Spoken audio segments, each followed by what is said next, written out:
Part 3. Well, you asked for it. Part 3 baby, let's do this. Since this is my third time, I'm gonna just fly through the disclaimers. Now remember, it is okay if you do not agree with my opinions, that's all good. I genuinely enjoy listening to other civil opinions, which is why I leave the comments on and do not hide the dislike bar. So if you disagree with any of my thoughts or you have your own K-pop opinions, definitely 100% feel free to let me know. Number 1, I'm sick and tired of the boy group versus girl group debate. I saw this a lot in other unpopular opinion videos and I'm over it. The whole debut is just what is better? Boy groups or girl groups? Boy group stands say that boys have more energy, girl group stands say that girls have more diverse music, meaning that can have many light and dark concepts. But these arguments don't make sense. Girl groups can have a lot of charisma on stage. And boys can have a diverse range of music. See? Light concept. Dark concept. So what's my answer? Who's better? Both. Both girl groups and boy groups have different weaknesses but they also have better strengths. They complement each other. No gender is better than another.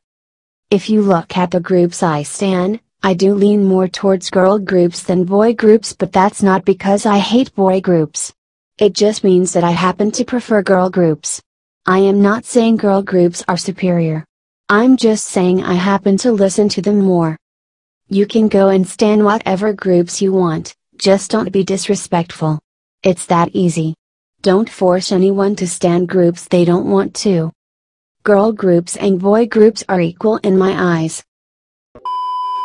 Number 2, I'm sick of the cute versus sexy debate. Much like the last one, this is a topic I've seen heavily discussed in these opinion videos and I'm so done with it. The debate centers around the idea of which is better, sexy or cute concepts? If we look at the facts, lighter concepts tend to well in South Korea and Japan, while darker concepts do well internationally. But again, what's my opinion? Which is better? Well, I can't answer that question. Because cute and sexy are not the only concepts that a female group can do. Even just the terms cute and sexy are so overly simplified. Okay, so sexy concepts, are we talking about elegant sexy? Gas station sexy? Retro sexy? Well, what kind of retro sexy? 80s inspired retro sexy? 90s inspired retro sexy? What about cute concepts? Are we talking about cheerleading cute? Sleepover cute? Social media cute? Winter wonderland cute? What about concepts that aren't really cute or sexy? Badass? Well, what kind of badass? Chic badass? Royal badass? Crunch badass? Like, a girl crush concept? Or we could combine girl crush and cute and make a teen crush concept. Or what about a sassy concept? Sad concept? Elegant concept?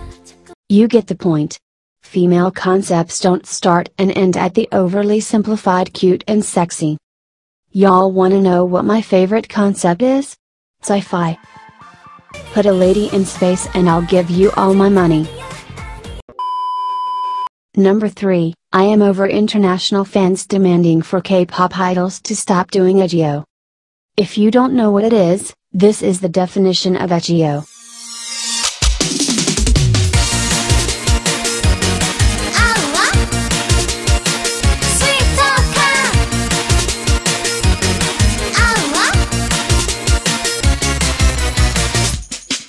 So basically, this stuff.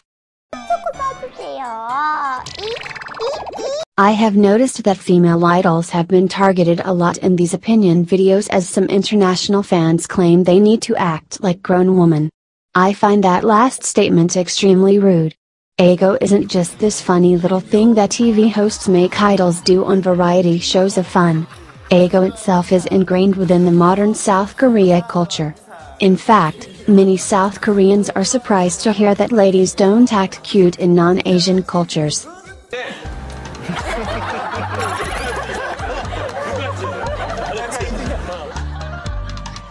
아라비들은 문화 좀 그런 거 없어요? 네, 있어요.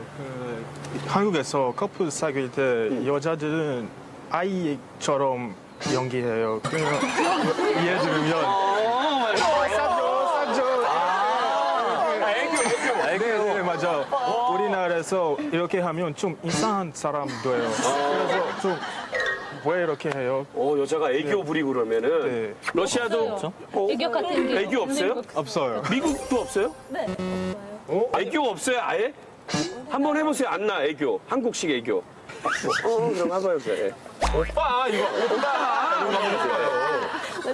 오빠. 어색하다. 아니. Every culture has something that a different culture may think is weird, different or disrespectful. For example, I live in New Zealand. It's a very isolated country. Combine that with our very laid-back and relaxed culture, the no shoes, no shirt, no service rule doesn't really apply here.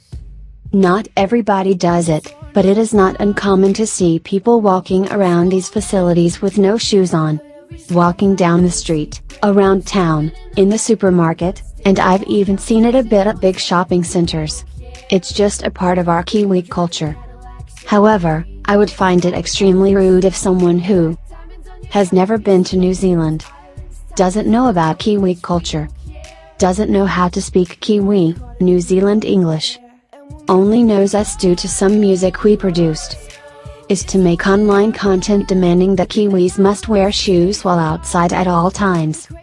Boy! Not wearing shoes all the time is just part of the Kiwi culture, so how dare you demand us to stop simply because you don't like it? I understand that many people may think it's rude, disrespectful or just plain weird to not wear shoes in a supermarket, but it's not your place to demand us to stop. Same with Ideo. If you have never been to South Korea, don't know about South Korean culture, don't know how to speak Korean, only knows them due to some music they produced, then stop making content online demanding that Korean idols should stop doing something that is so ingrained into the South Korean culture. I understand that many people may think it's creepy, disrespectful or just plain weird to act like a child, but it's not your place to demand them to stop. Quick quiz, what does the K stand for in K-pop? Korea. The South Korean culture is attached to the music whether you like it or not. Number 4. Another debate I'm sick and tired of hearing about, which is better? Second generation or third generation K-pop groups? I'm so done with this one. Gen 2 stans say Gen 2 music is original while Gen 3 all looks and sounds the same. Gen 3 stans say Gen 3 is real music while Gen 2 is crinny. Again, I really don't care. Who said that one generation has to be better than the other? Why can't we just all respect them equally? Looking at my phone's playlist, I tend to lean more towards Gen 3 than Gen 2 K-pop, but that's just my personal preference of music. I'm not saying that Gen 2 is bad, there are many Gen 2 songs I love, but I just happen to listen to more Gen 3 songs. You can listen to whatever songs you like from whatever generation you want to. Just don't be disrespectful of others. But fine. Some of you still might wonder what is my favorite generation? It is Girls' Generation! In my opinion, I really think more international fans, especially those that call themselves hardcore stans, should learn more about Gen 1 groups, as they are always left out of this debate. If you have a Netflix subscription and 20 minutes of spare time, I highly recommend watching this episode of Explained. It can provide you with a basic understanding of Gen 1 groups and the origin of K-pop as a whole. So basically, this video in a nutshell, listen to whatever you want to listen to and don't be disrespectful to others. So those were more of my unpopular opinions. Bye.